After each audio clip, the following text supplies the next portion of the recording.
Oi? Posso começar, não tem problema não. Então vai, Ana. A essa altura, alcançamos enorme recinto. Centenas de entidades penetravam no vasto edifício, cujas escadarias galgamos em animada conversação. Os aspectos do maravilhoso átrio impressionavam pela imponente beleza. Espécies de flores até então desconhecidas para mim adornavam colunatas, espalhando cores vivas e delicioso perfume. Quebrando-me o enlevo, Tobias explicou. As diversas turmas de aprendizes encaminham-se às aulas. Procuremos Aniceto no departamento de instrutores. Atravessamos galerias vastíssimas, sempre defrontados por verdadeiras multidões de entidades que buscavam as aulas em palestras vibrantes. Em pequeno grupo que parecia manter conversação muito discreta, encontramos o generoso amigo da véspera, que nos abraçou sorridente e calmo. Muito bem, disse alegre e bondoso. Esperava um novo aluno desde a manhãzinha. E em virtude de Tobias alegar muita pressa, o nobre instrutor explicou. Doravante, André, ficará aos meus cuidados. Volte tranquilo. Despedi-me do companheiro comovidamente. Notando-me o natural acanhamento, Aniceto determinou a um auxiliar de serviço. Chame o Vicente em meu nome. E voltando-se para mim, esclareceu. Até agora, Vicente é o meu único aprendiz médico. Vocês ficarão juntos em vista da afinidade profissional. Não haviam decorrido 3 minutos e tínhamos Vicente diante de nós. Vicente, falou Aniceto sem afetação. André Luiz é nosso novo colaborador. Foi também médico nas esferas carnais. Creio, pois, que ambos se encontrarão à vontade, partilhando a mesma experiência. O interpelado abraçou-me, demonstrando extrema generosidade, e após encorajar-me com belas palavras de estímulo, perguntou ao nosso orientador: quando deveremos procurá-lo para os estudos de hoje? Aniceto pensou um instante e respondeu: esclareça ao novo candidato os nossos regulamentos e venham juntos para as instruções após o meio-dia. Bom, fechamos o 2, né? O 3, É. agora estamos indo para o 4, que vai começar a história de Vicente. Então, antes da gente começar, eu queria chamar a atenção para o nome dos personagens que vão aparecer no livro, nesse capítulo. Porque até os nomes na obra do André, alguns têm um significado importante para a lição em si.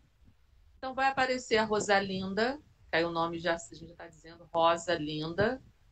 Vai aparecer o Leutério, que é um cognome de Júpiter e Baco. Baco a gente sabe que era o deus da bebida, da farra, da libertinagem. E o Vicente, que quer dizer aquele que vence. Isso vai ser importante para a gente entender a trama, para a gente perceber também como os nomes não são aleatórios na obra do André. E vai contar a história desse médico, novo médico. O Vicente já está matriculado, ele já faz parte do grupo. E o André foi aceito, então vão ficar eles dois como médicos. Quem gostaria de começar a leitura do capítulo? Aí, quando tiver vontade de parar, pode parar. Quem gostaria? Quer continuar então, Ana? Continuo. O caso Vicente. Impossível traduzir meu contentamento com a nova companhia. Vicente, semblante muito calmo, olhar inteligente, lúcido, irradiava carinho, bondade, sensatez e compreensão. Disse-me de sua alegria por haver encontrado um companheiro médico. Alojou-me convenientemente junto dele, demonstrando extrema generosidade fraternal. Era o primeiro colega na profissão, igualmente recém-chegado das esferas da crosta, de quem me aproximava de modo direto. Trocamos ideias largamente sobre as surpresas que nos defrontavam. Comentamos as dificuldades oriundas da ilusão terrestre, a miopia da pequena ciência, os problemas profundos e sedutores da medicina espiritual. Vicente, conquanto não houvesse feito ainda qualquer visita ao plano dos encarnados, em caráter de serviço, admirava-me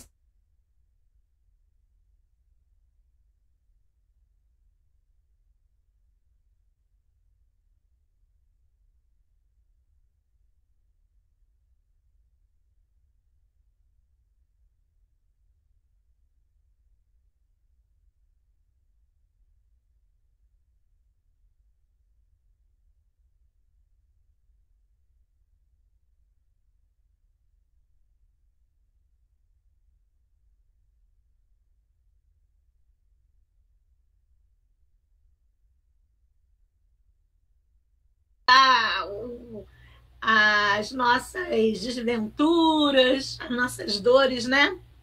Ele aí conversando com o Vicente, ele me lembra, assim, quando a gente encontra com um amigo que está sempre, né, tratar sobre essas questões pessoais. Eu achei muito interessante. A gente tem que lembrar que André ainda está recém-chegado ao plano espiritual. Então, ele ainda traz esses hábitos que, com o decorrer da obra, a gente vai vendo que ele vai amadurecendo e vai perdendo. É interessante que é uma tendência que nós temos mesmo, principalmente quando a pessoa passa pelo que nós já passamos. Mas a gente quer sempre salientar que o nosso caso foi pior, né? Ali onde ficam os pacientes esperando para ser atendido, na sala de espera, de consultório, de médicos, geralmente a gente fica escutando essas conversas. Aí a pessoa, eu tenho uma dor no joelho. Mas você não sabe, a minha dor é pior. Além da dor, eu tenho mais alguma coisa. A gente sempre fica ressaltando os dissabores da nossa vida. E é normal, né? É normal ainda da nossa faixa evolutiva. Alguém quer falar alguma coisa? Senão nós vamos dar continuidade. Então pode continuar. Pode. Vicente ouviu silencioso, sorrindo a intervalos. Quando terminei a comovida exposição, ele pôs-me a destra no ombro e murmurou: não se julgue desventurado e incompreendido. Saiba, meu caro André, que você foi muitíssimo feliz. Como assim? Sua Zélia respeitou o companheiro até o fim. E o segundo matrimônio, em tais circunstâncias, não é de admirar. No meu caso, porém, a coisa foi muito pior. Eu achei esse parágrafo, assim, eu já tinha lido essa obra e nunca tinha prestado atenção nessa questão que o Vicente chamou a atenção aí, né, o Rita? Da questão da Zélia ter sido companheira até o final. Eu achei muito interessante ele falar sobre isso. Porque ela não fez nada demais. Ela era viúva, né? Ficou viúva e contraiu novas núpcias. Ela não burlou nada, não fez nada de equivocado. Mas o André se sentiu traído. O choque do André foi tão grande porque ele tinha uma semana no plano físico. 3 dias ele ficou sentado num sofá que havia na casa dele, em choque. Ele ficou em choque, profundamente em choque, de ver que ele estava sendo apagado da família, né?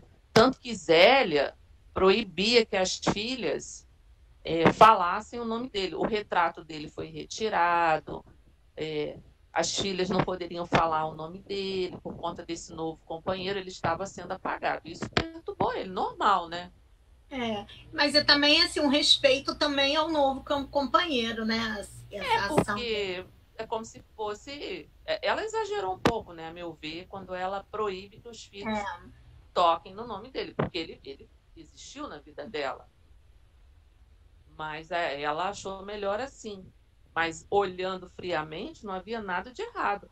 Tanto que eu não me lembro qual foi o instrutor que fala isso para ele, que seria natural, ela ainda era nova.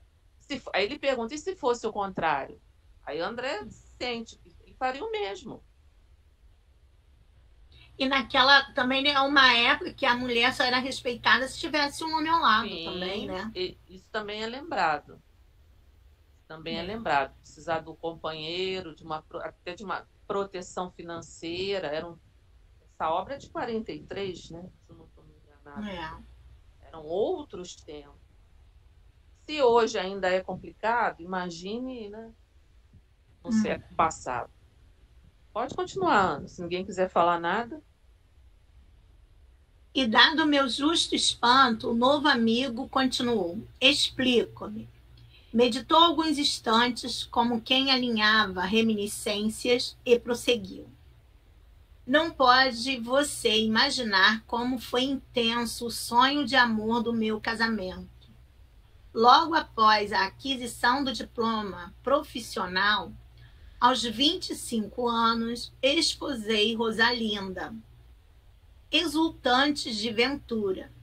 Não levava a esposa tão somente uma situação material confortadora e sólida no terreno financeiro, mas também os meus tesouros de afeto e devotamento. Minha felicidade não tinha limites. Em pouco tempo, 2 filhinhos enriqueceram meu lar ditoso. Meu bem-estar era inexpressível. Em virtude das reservas bancárias, não me especializei na clínica, consagrando-me, todavia, apaixonadamente ao laboratório. Atendendo aos meus pendores, não me foi difícil atrair a confiança de numerosos colegas e vários centros de estudos, multiplicando pesquisas e resultados brilhantes. E Rosalinda era minha primeira e melhor colaboradora. De quando em quando notava-lhe o enfado no trato com os tubos de ensaio, mas minha esposa sabia então calar as contrariedades pequeninas a favor da nossa felicidade doméstica. Parecia compreender-me integralmente. Era, aos meus olhos, a mãe dedicada e companheira sem defeitos. Contávamos 10 anos de ventura conjugal quando meu irmão, Eleutério, advogado solteiro, algo mais velho que eu, deliberou localizar-se junto de nós. Rosalinda ficou inexcedível em atenções, considerando que se tratava de pessoa de minha família. Eleutério entrou em nossa casa como irmão, embora residisse em um hotel. Compartilhava dos nossos serões caseiros, sempre bem posto e interessado em agradar. Observei desde então que minha mulher se modificava, pouco a pouco. Exigiu fosse contratada uma auxiliar que a substituísse nos meus serviços, alegando que os nossos filhinhos não dispensavam assistência maternal, mas assídua. Anuí satisfeita. Tratava-se, afinal, de providência interessante ao bem-estar de nossos filhos. Contudo, a transformação de Rosalinda assumiu caráter impressionante. Passou a não comparecer ao laboratório, onde tantas vezes nos abraçávamos alegremente ao vermos coroadas de êxito nossas pesquisas mais sérias. Preferi o cinema ou a estação de repouso em companhia de Eleutério. Pode comentar, Rita? Pode comentar. Eu achei interessante que a questão moral aí da Rosalinda, né? Para nós observarmos que ela tinha uma missão junto com ele. E ela estava até cumprindo, mas moralmente ela não tinha a mesma evolução moral do marido, né? A gente não pode nem falar assim, na questão de moral, porque isso é muito relativo, né? Vamos falar na questão de, como você colocou, de evolução. Porque ele diz assim, era aos meus olhos a dedicada, a mãe dedicada e companheira sem defeito. Aos olhos dele. Esse que é o problema. Ah, entendi. Nosso problema de julgamento, de avaliação. Ele achava que ela era tudo isso, né? Aham. Ela não era. Por isso que o nome, Rosalinda, ela não era essa rosa tão linda assim. Ah, E o Eleutério, quer dizer, é o codinome do Baco. Eu não tinha prestado, nunca prestei atenção sobre esses nomes interessantes. Isso foi me sugerido hoje, porque eu também não tinha prestado atenção nisso. É que pesquisar. Eleutério. A gente não vai pensar que é o cognome do Baco, desse deus, da promiscuidade, né? Em Roma, quando tinha os bacanais, vem disso, né? Deus Baco, da bebida, da libertinagem, ninguém é de ninguém. Então, Eleutério tem o nome desse deus romano. Deus grego, romano. Não sei se grego, se romano. Como então, ele interessante foi tudo. Hã? A sutilidade dele na hora da psicografia, né, menina? A gente não pode, mas a gente não pode ler inocentemente as obras, né? Prestar bastante atenção nas dicas que são dadas. E Vicente, que o nome é aquele que vence. No final a gente vai ver por quê. Então, pode continuar. Alguém quer falar mais alguma coisa, gente? Isso é um estudo em grupo, hein? Só tá eu e Rita. Não, eu achei interessante que ele ficou bem animado quando ele percebeu que ia trabalhar junto com esse amigo que era médico, né, também. Achei isso interessante. E que André achou que tivessem o mesmo problema também, né, de vida, essas coisas todas. Houve uma afinidade ali entre os dois. E ele vai ver que é muito mais... A história dele é mais complicada, né? Mais dolorosa. Complexa, E, no entanto, parece que, assim, a gente não sabe quanto tempo ele levou para ser acolhido no nosso lar, o Vicente. Porque parece que ele foi, assim, muito rápido, não ficou naquele sofrimento. Ele vai passar, porque todos passam, né? Todos nós passamos por um período de perturbação, mas a perturbação dele me pareceu, na obra, não ser tão grande como foi do André. Isso que eu estava pensando. Que André ficou 8 anos no umbral. Sim. De André foi 7 anos no umbral, 8 anos. 8. Quando vocês falam assim, esse período de perturbação que todos passam, né? Necessariamente todos passam pelo umbral ou como que funciona esse período? O umbral, ele não é físico, né? Ele são regiões de pensamentos que são condensadas por nós, né? E nós vamos ser atraídos para essas regiões. Tem vários níveis de umbral. Nós já estamos no umbral. O umbral começa aqui. O umbral é aquela questão da sua consciência cobrando. Nós somos atraídos para essa zona. É como se fosse um expurgo, né? Nós vamos nos libertando dessa carga de pensamentos negativos e enfermiços que nós temos. Todos passam por um período de perturbação. Dizem que o Dr. Bezerra de Menezes teve 10 minutos, 15 minutos, 20 minutos, uma coisa assim. E depois já foi logo dando uma mensagem lá na Federação Espírita. E de acordo com que você desencarna, vamos dizer, ele desencarna, né, dessa forma aí que nós vamos vendo, e vamos dizer, se ele se revolta, a revolta dele leva ele a um umbral, leva ele para uma... O André foi um suicida inconsciente. Tanto que quando ele chega na zona umbralina, ele é chamado de suicida, e ele não entende. Mas o André foi um suicida inconsciente. Bebia, fumava, noitada, desencarnou com sífilis. Então era um homem que tinha uma vida não muito, de certa forma, até promíscua, né? Então ele passa por uma zona, não acreditava, materialista, acreditava no morreu, acabou. Hoje eu achei interessante, até para abrir um parêntese, a Elza Soares desencarnou e no finalzinho ela sabia que iria desencarnar hoje, ela falou para a família, eu estou morrendo, eu vou morrer hoje. Já no finalzinho ela falou para o empresário dela, eles vieram me buscar. Ela viu os benfeitores, né, vindo buscar ela. Não, e eu só achei engraçado que ela desencarnou no dia que o ex-marido, né? Eu aqui em casa eu falei, meu Deus, que raiva que eu ia chegar lá e. Mas foi o amor da vida dela. Caraca, porra, o cara foi. Foi o amor da vida dela. Mas aí, por exemplo, nesse caso que, como você citou dela, que ela viu os benfeitores vindo buscá-la, né?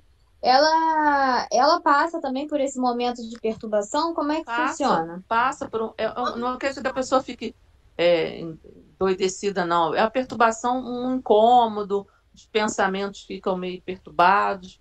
Às vezes a pessoa não sabe que já desencarnou. É isso que eles chamam de perturbação. Esse ajuste, de acomodação nesse novo plano. Por conta dos encarnados também, a perturbação que às vezes os encarnados ficam, de perder a pessoa. Isso tudo afeta o espírito, porque quando desencarna alguém, a gente só pensa na gente, na nossa dor, como é que vai ser a nossa vida sem aquele ente querido. Mas aquele ente querido está indo para um outro plano, desconhecido, porque a gente não lembra, não se adapta logo que chega.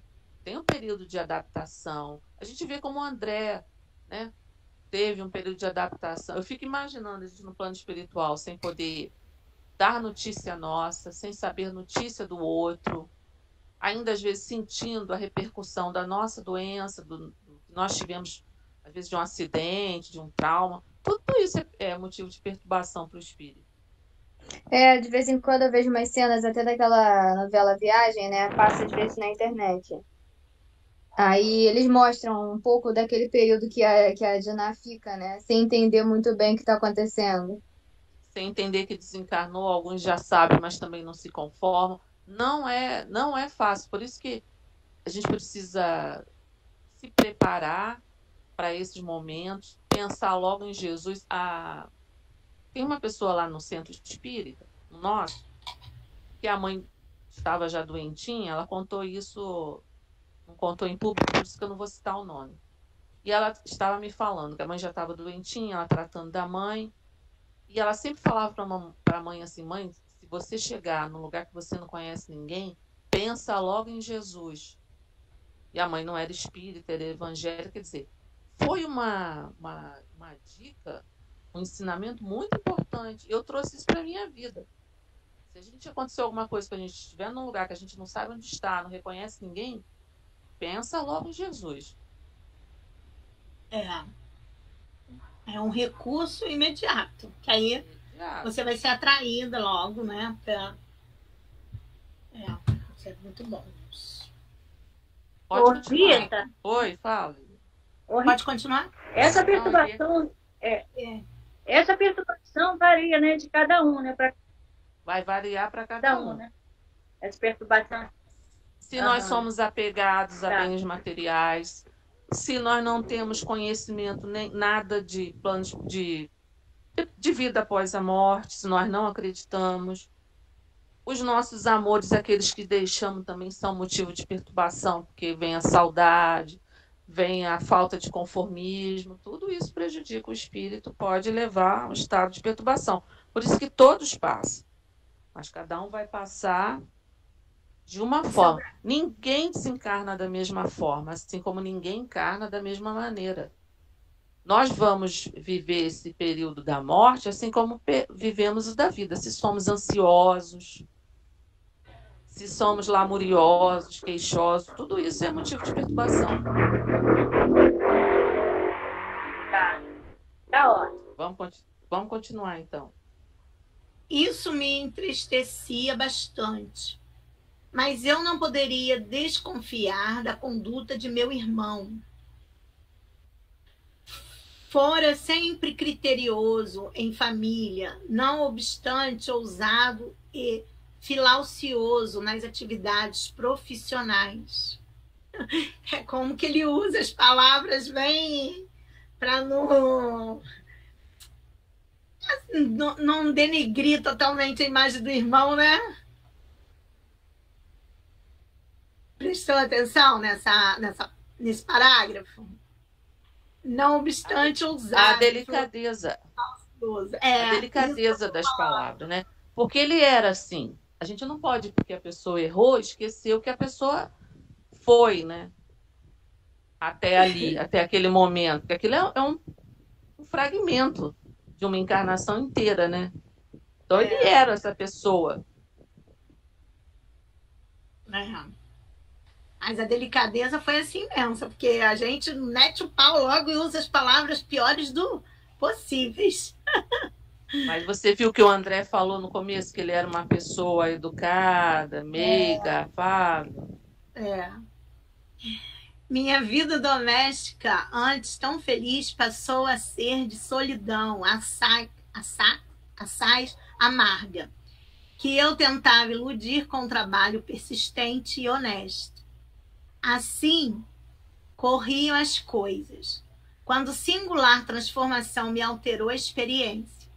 Pequena borbulha na fossa nasal, que nunca me trouxeram incômodos de qualquer natureza, depois de levemente ferida, tomou caráter de extrema gravidade. Em poucas horas, declarou-se a septicemia. Vocês sabem o que é septicemia? É infecção generalizada. A infecção já caiu na corrente sanguínea. Meu Deus. Não sabia não, vou até anotar aqui. Infecção. Reuniram-se colegas em verdadeira assembleia, junto de meu leito. Inúteis, todavia, todos os cuidados. Anuladas as melhores expressões de assistência. Compreendi que o fim se aproximava rápido. Rosalinda e Eleutério pareciam consternados, e até hoje guardo a impressão de rever-lhes o olhar ansioso, no momento em que a neblina da morte me envolvia os olhos materiais. Nessa altura, Vicente fez logo estacato como a fixar reminiscências mais dolorosas, e continuou menos vivaz.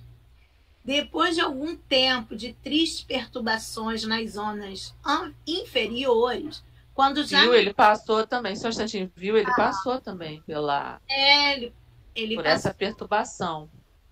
Mas aí é o que você falou, ele parece ter ficado um período menor que André, né? Assim, não de 8 anos, mas menos anos. Aqui não diz, né? Mas ele passou também por essa zona de perturbação. Não tem como nós não passarmos, né? Sempre porque nós somos criaturas inferiores ainda. Depois de algum tempo, tristes perturbações nas zonas inferiores, quando já me encontrava restabelecida em nosso lar, certifiquei-me de toda a verdade. Voltando ao lar terreno, encontrei a grande surpresa. Rosalinda havia desposado Eleutério em segundas núpcias. Como são idênticas nossas histórias, exclamei impressionado.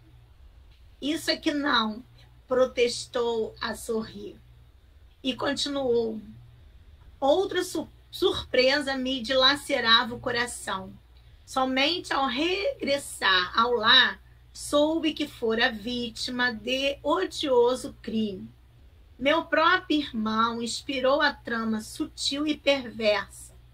Minha mulher e ele apaixonaram-se perdidamente um pelo outro e ceder às tentações inferiores. Não havia que recorrer a divórcio, e mesmo que a legislação o facultasse, constituiria um escândalo o afastamento de Rosalinda para unir-se publicamente ao cunhado. Eleutério lembrou, porém, que possuíamos experiências de laboratório e sugeriu a Rosalinda a ideia de me aplicar em determinada cultura microbiana, que ele mesmo se incumbiria de obter na primeira oportunidade. A pobre da companheira não vacilou e, valendo-se do meu sono descuidado, introduziu na minúscula espinha nasal algo ferida, o vírus destruidor. E aí tem você, o meu caso, naturalmente resumido, gente. E pensar, né, Rita, que muitos de nós já praticamos isso em outras. E envenenar o marido. E às vezes nem só o marido, mas às vezes o pai ou algum parente próximo. Isso era bem comum. Ele ressalta aqui a questão do divórcio, né? Naquela época, ainda não a lei do divórcio foi da década de 80. Estamos lá atrás ainda. Então, o divórcio, é o que Jesus diz, né? A carta de divórcio é por conta da dureza dos vossos corações. Mas o divórcio, ele abriu uma porta grande para evitar isso aqui. Porque mesmo que ela se divorciasse, houvesse essa lei na época, ainda ia ficar a questão moral dela se casar com o cunhado. É que ainda causa espanto hoje, mas já não é tanto como era no passado. Me lembrei de Dr. Bezerra de Menezes, que casou com a cunhada. Sim. Deve ter causado um espanto na época. Talvez não, porque é início do século XVIII, né? XIX, por aí. Século XIX. Talvez não fosse. Não sei se fosse tanto espanto. Por causa dessa dependência que a mulher tinha de dois homens. E do homem também, né? O homem não ficava, não segurava a barra de uma família, cuidava dos filhos, da comida. Isso era coisa da mulher mesmo. Ainda era uma sociedade bem patriarcal. Com as posições bem definidas, né? Cada um faria nessa sociedade. As mulheres raramente podiam trabalhar fora. A maioria não tinha instrução, não sabia ler, eram analfabetas mesmo. Agora me vem na mente, por isso que às vezes nós somos tão infelizes em relacionamento. Mas isso aqui, provavelmente, se a gente fosse pegar um mapa deles, de vidas passadas, isso vem lá de trás, né? Já deve ter sido um triângulo amoroso que não deu certo. De repente, o que é cunhado foi marido dela, aí inverteu, quer dizer... tudo isso tem uma raiz lá atrás, começou em algum ponto. É verdade. Continuando aí. Mas só um instantinho, fazer um adendo. Não estava programado isso aqui. Mesmo que tivesse acontecido esse triângulo amoroso, às vezes voltam na mesma família para que haja uma resistência, para que a pessoa aprenda aquela lição. Só que faliram, né? Dois faliram. O mal, ele nunca está, né, num plano de reencarnatório. O mal nunca está. Não, o mal nunca é planejado. Esses equívocos não são planejados, mas tem uma probabilidade que aconteça, mas há se ter uma resistência. Continuando, então. Eu estava assombrado. E os criminosos? Perguntei. Vicente sorriu ligeiramente e informou. Rosalinda e Eleutério vivem aparentemente felizes. São excelentes materialistas, por enquanto, e gozam, no mundo transitório, grande fortuna amoedada e alto conceito social. Mas e a justiça? Indaguei aterrado. Ora, André, esclareceu serenamente. Tudo vem a seu tempo, tanto no bem quanto no mal.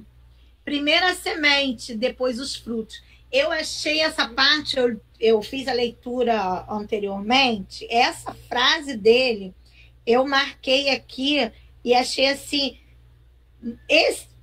de uma inteligência assim, que a gente não percebe. Primeira semente, depois os frutos. Tudo vem a seu tempo, tanto o bem quanto o mal, no mal. Primeira semente, depois os frutos. Eu achei tão interessante essa frase. Eu destaquei, né? Porque a gente pensa que a colheita não vem, não, o que você plantou de maus frutos não vem, ela vem. Isso me chamou muita atenção nessa leitura dele. Porque a gente muito, né? Porque a gente pensa que porque você não convive, não sabe o que vai dentro das pessoas.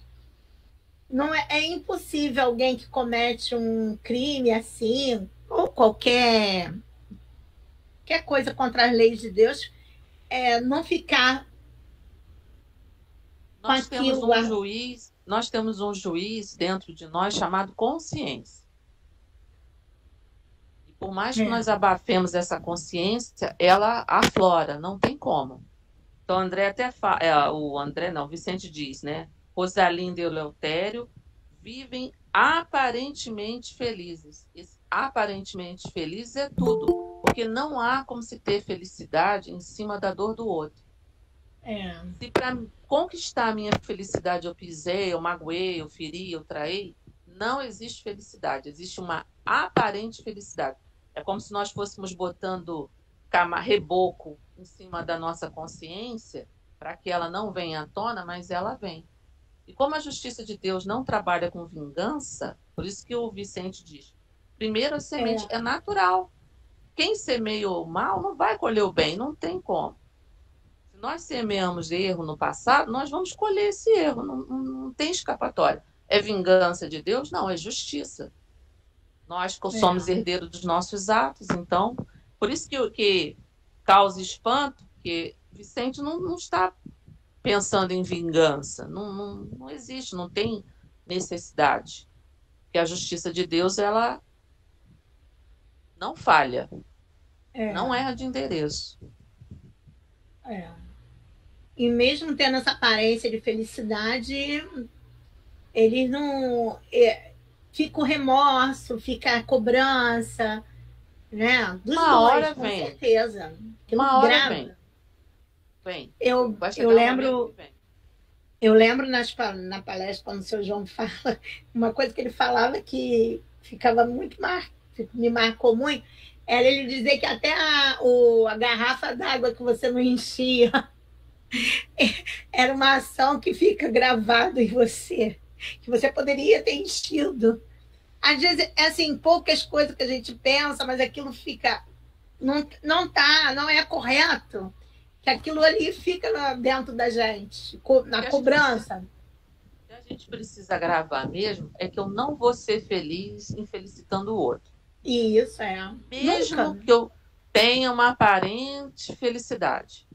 Não vai existir essa felicidade legítima. É uma felicidade falsa. E uma hora ou outra a consciência desperta. É aí que dói quando ela desperta. E vai despertar neles. Em algum momento vai despertar. Verdade. Aí que é complicado, porque às vezes você não tem mais como rearranjar o que você fez, né? Já está feito. Que a gente tem que ter bastante vigilância, não foi à toa. Jesus. Vai errar o mínimo possível, principalmente na área. Por isso que Vicente, aquele que vence. Quem é o grande vencedor aqui? Vicente. Um Vicente. E de repente, encarnação passada foi o que fez, e nessa não fez, não quis nem retribuir.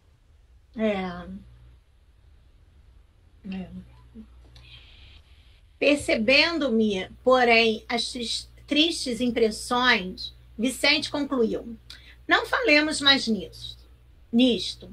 Aproxima-se a hora da instrução, atendamos às nossas necessidades essenciais, auxiliando os nossos amados que ainda permanecem à distância nos círculos terrestres. Não se impressione, a árvore, para produzir, não reclama as folhas mortas. Para nós, atualmente, meu amigo, o mal é simples resultado da ignorância e nada mais. Essa parte também é muito interessante, né? O relato dele foi assim, um relato não com vingança, não com pesar, não com denegrindo os dois personagens aí do drama, da trama. Ele sempre muito bondoso, muito compreensivo, né? É porque ele tem um esclarecimento, né? Ele vê aqueles dois como criaturas ignorantes. Facilita mais. Quando a gente olhar dessa forma, facilita mais o entendimento. A gente olhar que aquela pessoa ainda não tem o conhecimento necessário, ainda não evoluiu o suficiente, ainda não entendeu o que é amor, o que é respeito. Aí a gente olha com um olhar até de compaixão. Porque triste não é quem sofre o erro. Doloroso é quem provoca o erro, é quem semeia. A gente olhar para trás e saber, poxa, fui eu que fiz isso. E tinha uma grande hora da colheita.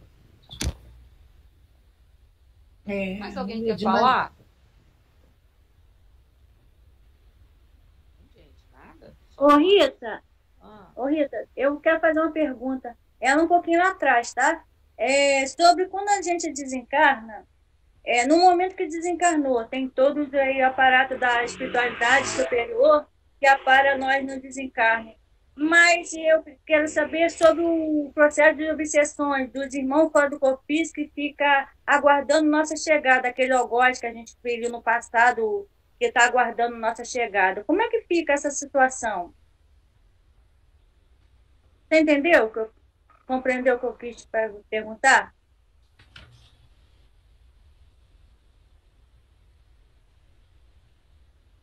Vocês estão ouvindo agora? Olha a semente lá atrás. As companhias que nós vamos encontrar no nosso desencarne são as companhias que nós merecemos. Se aquele irmão... Nós sempre nos associamos. Sim. Né? Se aquele irmão não me perdoa e ainda me persegue, eu vou encontrá-lo no plano espiritual, porque vai ser permitido. Porque essa obsessão também é uma forma de instrução. No livro Irmão Jacó, né, ele vai encontrar no plano espiritual os padres que ele, de certa forma, combatia. Aí foi feita uma roda ao redor dele, né, um círculo, e ele ali no meio. E os padres iam começar a vingança, né, vamos dizer assim. Aí o que ele faz? Ele pede perdão, ele faz uma oração. Aí ele já se modificou e é socorrido. Mas é a tal história, a gente vai ter as companhias que merecemos. Mas até certo ponto. Isso aí também não é sem vigilância, não. E a obsessão é a permissão que nós damos a partir do momento da sintonia, porque sintonizamos, demos abertura. Né? Então, são companheiros aí que nós mesmos procuramos associando, né? Nos associamos. E também tem a questão da misericórdia divina, né? E do nosso merecimento dos atos praticados em vida, né? Não quer dizer que só porque um algoz que a gente vai de fato encontrá-lo, né? Vai encontrá-lo se a gente estiver na mesma faixa vibratória deles, se ainda estivermos comprometidos com eles.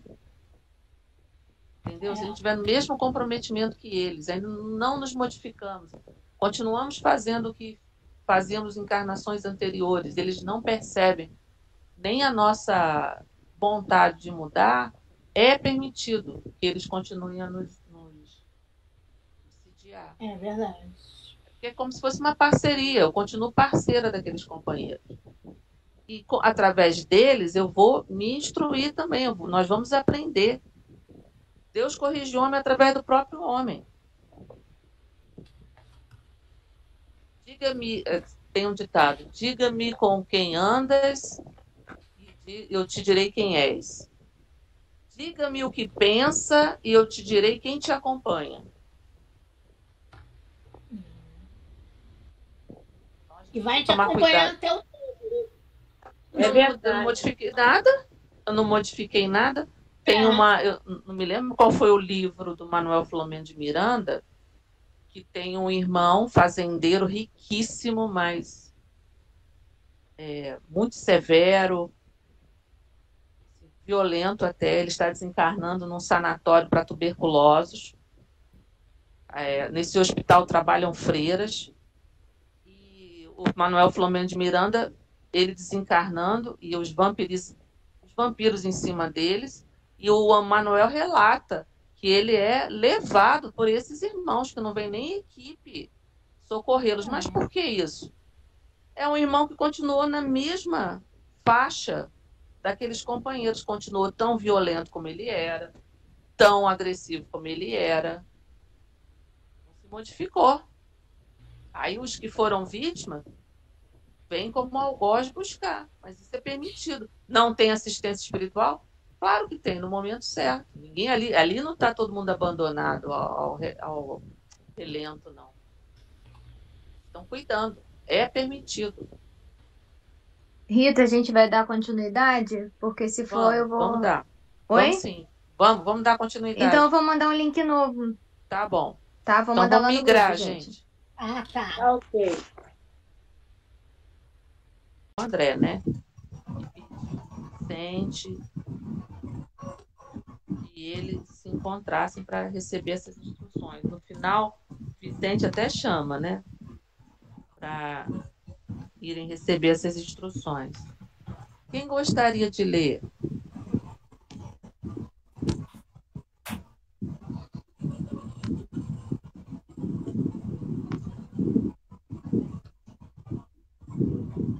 Quer ler, Márcia?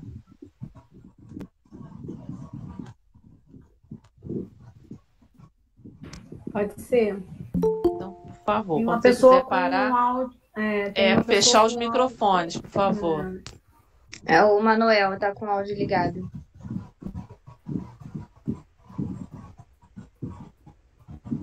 Então, vou começar, tá? Capítulo 5, ouvindo instruções. Estão me escutando bem? Sim. Sim. Sim. Ok. No grande salão, Aniceto, esperávamos acolhedor. Fileiras enormes de assistentes enchiam o espaço vastíssimo. Homens e mulheres, aparentando idades diversas, permaneceram recolhidos a demonstrar, porém, expectativa e interesse. Hoje, explicou o nosso orientador, dirigindo-se a Vicente de maneira particular, teremos a palavra de Telésforo, é isso, né, gente? Telésforo, antigo lidador da comunicação, que pediu a presença de todos os aprendizes do trabalho de intercâmbio entre nós e os irmãos encarnados. Sentamo-nos confortavelmente, aguardando por nossa vez. Daí, a minutos, Telésforo penetrava no recinto sob harmoniosas vibrações de simpatia geral. Aniceto e outros instrutores instalaram-se ao lado dele, em torno da mesa nobre, onde se localizava a direção da Assembleia. Após saudar a assistência numerosíssima, formulando votos de paz e incentivando-nos aos testemunhos redentores, Telésforo atingiu o assunto principal, que levara até ali. Telésforo. Rita, você pesquisou esse? Não pesquisei esse. Mas a gente pode pesquisar depois e botar lá na... O Aniceto, eu vi que é pessoa que tem grande facilidade de aprender, né? Mas o Telésforo eu nunca ouvi falar. A gente vai aprender depois.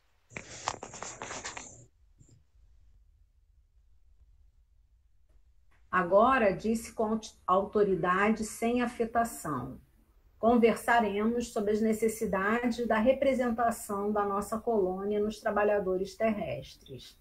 Aqui se encontram companheiros fracassados nas intenções mais nobres e irmãos outros, desejosos de colaborar nas tarefas que condizem com as nossas responsabilidades atuais. Referimos-nos às laboriosas atividades da comunicação no plano carnal. Vemos nesta reunião grande parte dos cooperadores de nosso lar, que faliram nas missões da mediunidade e da doutrinação, bem como outros muitos colegas que se preparam para provas dessa natureza nos círculos da crosta. Nossa repartição vem promovendo grande movimento de auxílio a irmãos encarnados e desencarnados que se revelam incapazes de qualquer ação, além da superfície terrestre. Nossa tarefa... Para, gente, continua. Continuando. Nossa tarefa é enorme. Precisamos disseminar ensinamentos novos relativamente à preparação dos que habitam nossa colônia, considerando os esforços e realizações do presente e do porvir. É indispensável socorrer os que enfrentam corajosos as profundas transformações do planeta. As transições essenciais da existência na Terra encontram a maioria dos homens absolutamente distraído das realidades eternas. A mente humana abre-se cada vez mais para o contato com as expressões invisíveis dentro das quais funciona e se movimenta. Isso é uma fatalidade evolutiva. Desejamos e necessitamos auxiliar as criaturas terrestres. Todavia, contra a extensão de nosso concurso fraterno, operam dilatadas correntes de incompreensão. Não relacionamos apenas a ação da ignorância e da perversidade. Agem contraditoriamente nesse particular grande número de forças do próprio espiritualismo. Combatem-nos algumas escolas cristãs como se não colaborássemos com o Mestre Divino. A Igreja Romana classifica-nos a cooperação como diabólica. A Reforma Luterana, em seus matizes variados, persegue-nos a colaboração amistosa. E as concorrentes espiritualistas de elevado teor educativo, que nos malsinam a influência por quererem o homem aperfeiçoado de um dia para o outro, rigorosamente redimido a golpe instantâneo da vontade, sem realização metódica. Rita, você não quer comentar alguma coisa? Pode falar, Márcia, se você quiser. Eu lendo assim, eu me disperso muito. Mas eu, assim, lá em cima é porque eu tô sem o livro também, eu tô lendo pela apresentação. Mas, assim, ele vai relatando para que a gente perceba, né, graças a Deus, né, que nós não estamos desamparados. Se confirma que ele está relatando, né, que e quanto é importante, né, esse trabalho deles em relação a nós outros, né? A gente nem percebe, né, mas o tanto que a gente é ajudado, auxiliado, né, intuído, né, a fazer algum tipo de trabalho no bem, mesmo a gente estando com uma vibração nem sempre muito boa, né? Mas a gente acaba sendo beneficiado, né? Ele vai... Só um instantinho que eu vou dar um pito aqui. Ah, tá. O meu também tá assim, tá atacado. Mas elas ficam tudo no meu pé, aí fica... Ah, tá. Na verdade, esse livro vai narrar os médiuns falidos.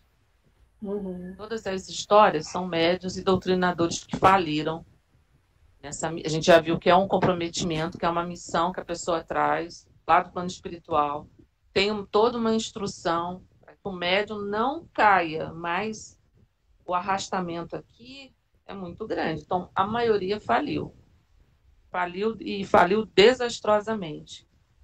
Tem uma parte aqui que ele vai dizendo: a mente humana abre-se cada vez mais para o contato com as expressões invisíveis dentro das quais funciona e se movimenta. Isso aqui é para dizer que a mediunidade vai ser cada vez mais natural. E vai ser comum. Nós não vai ser uma coisa assim que vai despertar atenção. Até porque os que estão reencarnando já estão vindo com esse upgrade, né? Esse melhoramento. É verdade. Isso está lá na Bíblia, né? Vossos filhos profetizarão, vossos velhos falarão, isso já está lá. E vai ser bem natural, vai ser uma coisa tão natural que nós nem vamos perceber. Mas precisa ser o quê? Uma mediunidade educada, uma mediunidade com Jesus, que vai virar um sexto sentido nosso, ainda não é. Esse intercâmbio vai ser mais comum, né? Mais natural possível. Volto a Elza Soares falando hoje, deu em toda a mídia, ela dizendo: eles vieram me buscar. Ela sabia que ia desencarnar hoje, ela falou para a família, e quando ela estava já na cama, ela falou: eles vieram me buscar. Isso saiu em todas as... Quem ouvidos de ouvir e olhos de ver, entendeu quem que ela estava vendo, quem eram esses eles. Isso vai ser normal. Vai chegar uma época da nossa evolução que esse intercâmbio vai ser igual passar o WhatsApp. Agora, precisa ter toda uma educação, precisa ter todo um preparo. Como os nossos sentidos podem ser usados para coisas boas e podem ser usados para coisas negativas. Por isso, o cuidado, né? E como todos somos médios... Ele, como diz na primeira frase ali, né? Que a maioria encontra-se, né, distraído das realidades eternas. A gente ainda está muito distraído do que é a vida de fato, né? Eu acho que com o passar do tempo, pelo que ele diz embaixo, esse contato vai aumentando e aí as pessoas vão tornando-se mais lúcidas, né? A gente espera que seja assim, né? O plano é esse. Mas a gente não pode se esquecer que há uma orquestração também da espiritualidade inferior para que a gente fale cada vez menos em Jesus, para que a gente fale cada vez menos na vida fora do corpo físico, na vida após a morte. O materialismo está nos distraindo muita coisa. Há toda uma orquestração. Precisa ficar atento. E se bobear, gente, a gente entra também nessa faixa. São poucas as pessoas que se questionam o que vem depois da morte. A não ser que ela esteja doente já, aí ela pensa. A gente esquece até que vai desencarnar. Qual foi o grande susto da pandemia? É que a nossa vida é frágil. As pessoas ficaram muito perturbadas por conta disso. Nós somos frágeis. A gente pode pegar uma gripe e desencarnar. Foi todo esse. E lembramos que temos corpos mortais, né? Alguém mais quer falar? Senão a gente vai continuar. Continuando. No campo de nosso conhecimento da vida, não podemos condená-los pelo desentendimento atual. O catolicismo romano tem suas razões ponderáveis, o protestantismo é digno de nosso acatamento, as escolas espiritualistas possuem notáveis edificações, Toda expressão religiosa é sagrada, todo movimento superior de educação espiritual é santo em si mesmo. Temos, então, diante de nós a incompreensão dos bons, que constitui dolorosa prova para todos os trabalhadores sinceros, porque, afinal, não estamos fazendo obra individual, e sim promovendo o movimento libertador da consciência humana, a favor da própria ideia religiosa do mundo. Sacerdotes e intérpretes dos núcleos organizados da religião e da filosofia não percebem ainda que o espírito da revelação é progressivo, como a alma do homem. As concepções religiosas se elevam com a mente da criatura. Muitas igrejas não compreendem, por enquanto, que não devemos espalhar a crença nos tormentos eternos para os desventurados, e sim a certeza de que há homens infernais criando infernos para si mesmos. A igreja já está no processo, não é de agora não, de modificar essa ideia de tormentos eternos. O Papa Francisco já diz isso. O céu e o inferno está dentro de nós, é um estado de consciência. Eu posso estar no inferno encarnada. E a gente até diz, gente, eu estou vivendo o inferno. Eu estou no céu, porque é um estado de consciência. Então, a igreja já está num movimento de trancar o inferno. A católica, né? Porque a católica. Não, as eles protestantes fazem não. questão de manter isso muito vivo. Que também fica mais fácil também para você controlar a massa, né? Eu não sei se ficaria tão fácil, porque se fosse assim, nós já seríamos santos, né? Porque nós já viemos dessas religiões de séculos e séculos. E sempre a questão do inferno, desde lá dos gregos, dos romanos, tem o Hades, e nem por isso a gente se modificou, deixou de se equivocar com medo do inferno, né? Até os reis inventaram o purgatório por conta disso. Sim, mas eu estou dizendo assim, os pastores, eles fazem questão ainda de manter, sim, porque fica mais fácil de você ali aguentar a pessoa na igreja, por causa do medo, não é? Do receio. Então, aquela pessoa fica ali, eles dão vazão a essa fantasia, né? Ainda falam muito. Eu estudo, às vezes, o Velho Testamento com os evangélicos. Porque como eles leem muito, eu estudo com eles. No YouTube, né? Vendo os vídeos. E o diabo ainda tem muita força nesse meio. Eles ainda falam muito. Mas nós que somos espíritas, a gente já não pode mais ter essa crença, porque a gente sabe que o diabo não existe. Que um anjo não poderia retrogradar. Já estava numa faixa de angelitude, sentir inveja, raiva, ciúme. Isso é coisa humana, são sentimentos humanos. Porque houve uma evolução de Deus também. O Deus do Velho Testamento não é o Deus do Novo Testamento. Até Deus, no nosso entendimento, vem evoluindo. Então, essas questões são puro tempo, é pura evolução. Há irmãos que ainda não estão em outra faixa de entendimento. Eles precisam ficar ali. Minha mãe tinha uma vizinha que ela frequentava frequentava o centro que eu comecei, quando eu comecei na doutrina.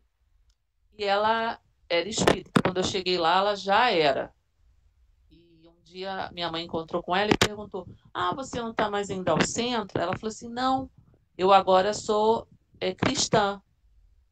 Minha mãe, mas por que você desistiu do centro? Ela falou assim: porque na doutrina espírita nada é proibido. E eu gosto de samba e gosto de beber. E na religião cristã, isso é proibido. Então, eu preciso que alguém me proíba. Então, ela precisava de algo externo que proibisse ela de fazer determinadas coisas, que ela mesma, por livre e espontânea vontade, poderia dizer não. Mas ela diz: eu ainda preciso disso. Então, nem todos podem estar numa religião que não proíbe nada. Que a doutrina espírita não nos proíbe nada, ela nos esclarece. Que devemos ou não fazer e praticar. Isso é interessante também. Hein? Tem alguém vivo aí, gente? Estamos aqui. Ah, tá. Silêncio. Eu também estou aqui. Ah, tá. Pode continuar, Márcia. Mas de fato, tem gente que precisa dessa proibição para entender, né, como funcionam as coisas. É, uma proibição. É uma faixa espiritual de evolução. Nós não estamos aqui criticando, porque nós também temos nossas faixas de entendimento, que a pessoa ainda precisa disso. Você vê que era uma companhia que, quando eu cheguei no centro, ela já era espírita. E aí ela foi para uma outra religião que dizia para ela, isso não pode, isso é proibido. Como um censor, né, que diz o que você lê, o que você faz, o que você não faz. Trabalhar com isso, que nada é proibido, é um complicador, porque nós que temos que ter os nossos balizadores através do entendimento. Hoje nós sabemos que certas coisas não são lícitas. Eu até posso fazer, mas eu não devo. Eu conheço uma pessoa que ela era católica e ela entrou numa igreja evangélica, em que essa igreja evangélica proibia muita coisa também. E ela hoje se arrepende muito de ter sido domada pelo que eles falavam. Porque, por exemplo, hoje ela se arrepende muito de ter, por exemplo, ela comentou comigo de uma forma doída, que ela queimou a pessoa lá, pediu para ela queimar todas as fotos de quando ela foi batizada, por exemplo. Então, na época, ela entendeu, ela foi naquela onda, mas depois ela começou a ficar um pouco mais desperta e ver que aquilo dali não era necessário. Então, ela se arrependeu dessa proibição que era imposta para ela também, né? Então, é interessante como essa proibição, em algum momento, para essas pessoas é importante, mas depois pode não fazer mais sentido. Porque a pessoa vai amadurecendo e ela começa a se questionar. Por isso que a doutrina espírita é uma doutrina de raciocínio. Eu tenho que pensar Sim. em cima do que me é dito, do que eu escuto em palestra. Quando a gente faz uma palestra, a gente pode errar, pode dar uma informação equivocada. Então, eu preciso ter minha bagagem de estudo e raciocinar em cima do que a pessoa falou. Não é porque ela me disse ou porque está escrito no livro que é certo. Mas há pessoas que ainda precisam. O Chico Xavier uma vez foi questionado porque tinham tantos bares, né? Ele disse que as pessoas ainda precisam. É melhor ela estar num bar do que muitas vezes cometendo um crime. Então, há faixas. Eu fui no aniversário uma vez na igreja protestante, ali dentro do Salgueiro. Bem dentro da onde fica mesmo a Kizumba mesmo, né?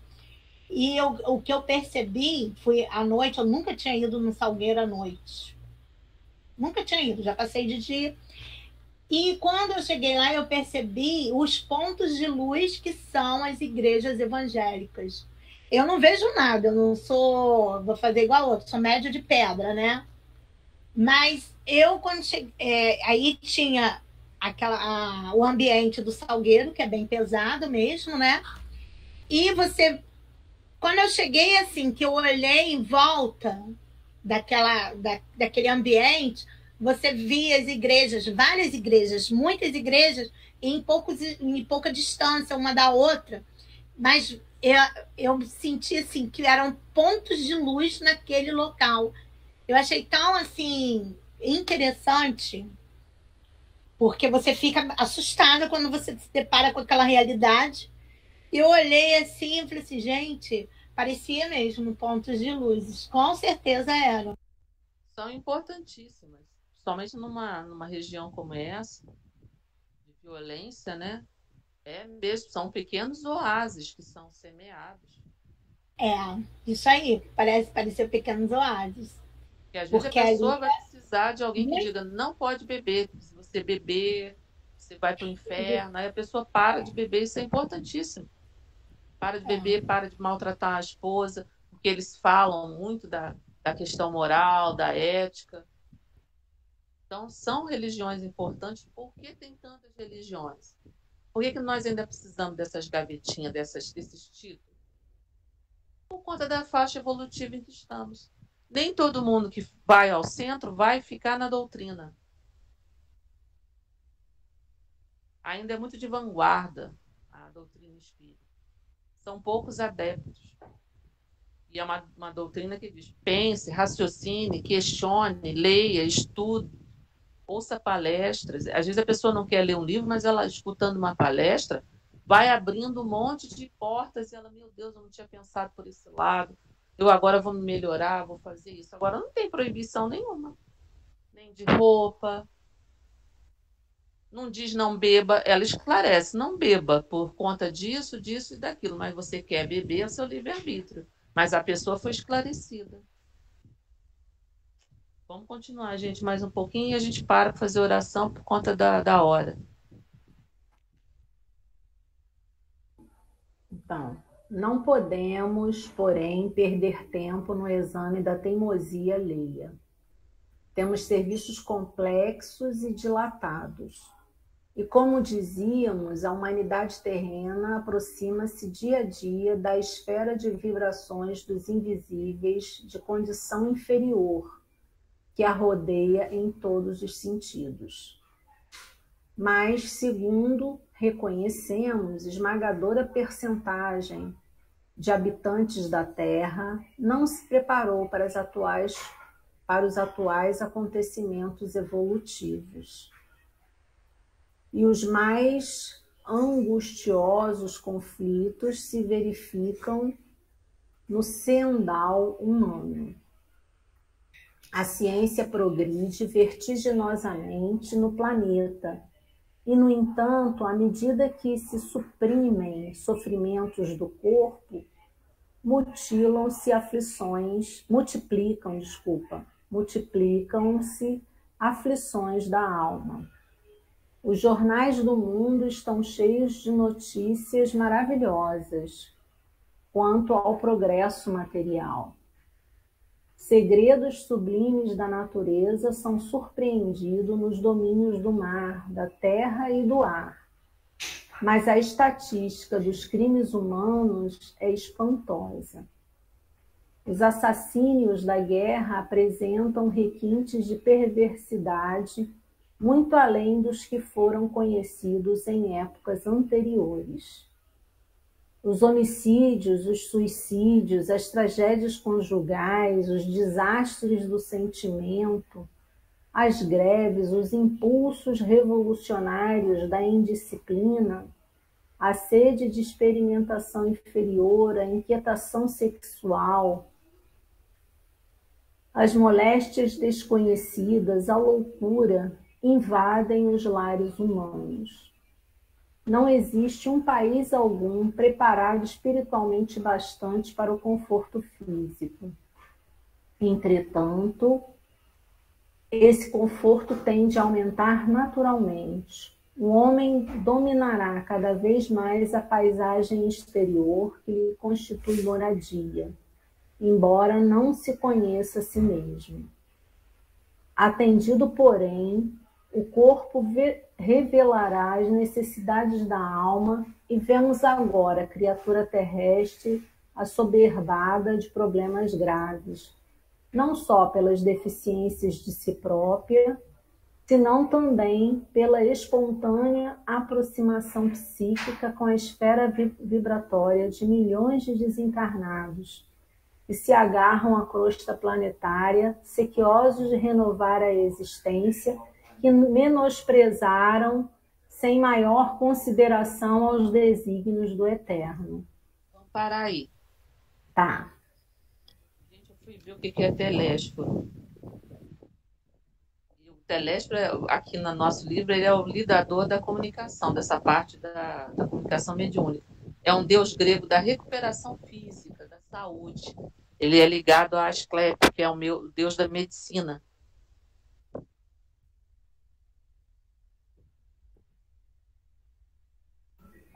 Deve ser para fazer a cura, né? Nossa, né? Também, né? É o deus grego Nossa da Akrúbada. recuperação. Porque ele vai falar dos médiuns falidos. Então é isso, tem tudo a ver. Entendeu? Ele é com os médiuns, ele vai tratar só de médiuns falidos, doutrinadores que faliram, assim, de forma retumbante. Gente, semana que vem eu não vou poder coordenar. Quem vai ficar no meu lugar é a nossa irmã Lívia. Mas participem, hein? Eu tenho um compromisso. Ok.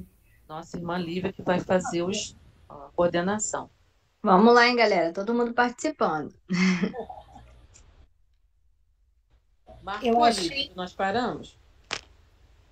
Eu achei interessante que ele vai falando, tão atual, né? Um livro de 1940 e pouco, e os problemas que ele foi retratando na sociedade, né? Os homicídios, os suicídios, as tragédias conjugais. Hoje são atos, né, de desequilíbrio tão atuais, cada vez mais, né? Verdade. Isso daí está muito... É como se fosse agora. Nós estamos no crescente, né? Não acabou, né? Permanece pela própria condição moral nossa. Se a gente for ver, pegar o que a gente puder recuar na história, da nossa história humana, como criatura, a gente vai ver que modificou muito. Mas a gente ainda traz muita coisa daquele homem primitivo. Muita coisa mesmo. E as religiões precisam cumprir o seu papel. Falando. Eu tenho assistido algumas palestras que falam sobre Chico. Ele falou que o período, nós vamos ter até 2022, ainda esse período muito conturbado, que a partir de 2022, foi assim, as palestras que eu tenho ouvido e que o pessoal fala, né, que teve contato com o Chico, que as coisas iriam se amenizar, ia começar a ter mais equilíbrio. Assim, dessa gama de ações aí, de acontecimentos, disse que a partir de 2022 vai... Eu sempre me preocupo quando o espírito dá data. Dá ano, data. Eu tenho falado, eu tenho ouvido É um complicador. Ninguém ouviu o Chico, gravou o Chico falando. Acho muito difícil. Porque os espíritos não dão data, eles dão período. Eu tenho Nós ouvido. Estamos em 2022 e... Rita, por favor, me deixa ter esperança. Não, a gente não pode ser... Você quer ser... Só eu sou ao gosto do freguês. Se o freguês quer ficar iludido, então... Por favor. Eu sou uma otimista realista, viu? Otimismo tóxico, não. Ana, é para nós despertar, Ana. Porque é assim que ele fala aqui, meu Deus, não. Olha, ele fala aqui no livro, as moléstias desconhecidas. O que a gente está vivendo? Olha, virão outras. E virão outras, viu? Também acredito nisso. Virão outras. Até mas de acordo com a história da humanidade, né?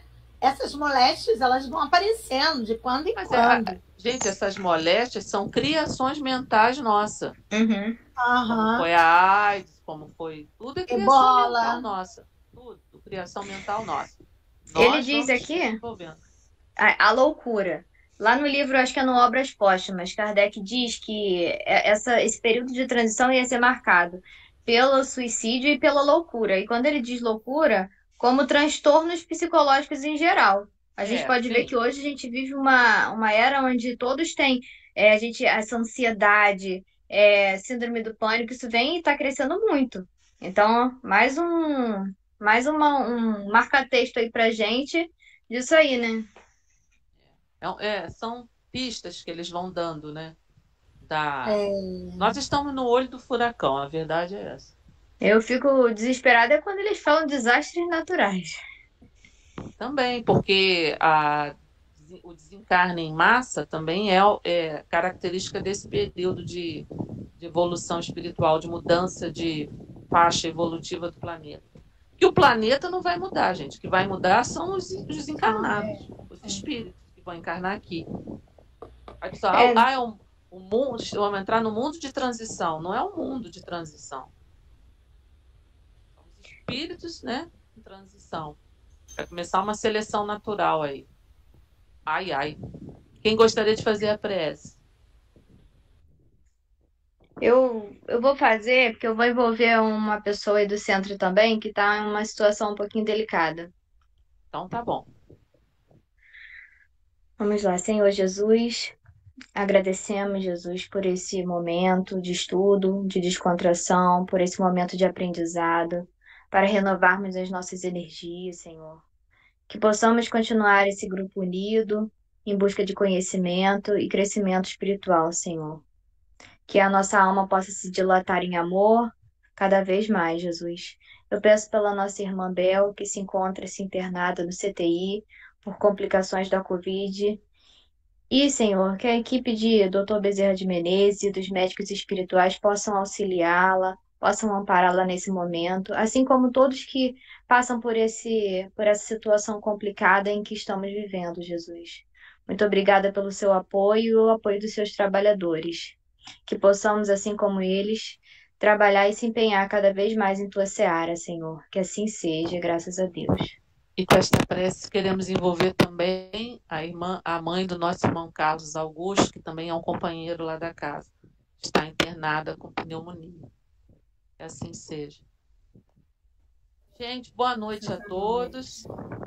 Foi Boa ótimo noite a todos. estudo. Até a outra sexta. Tchau. Deus Vai. Boa Bye. noite. Tchau, Bye pessoal. a todos. Tchau. Tchau. Obrigada. Tchau. Tchau.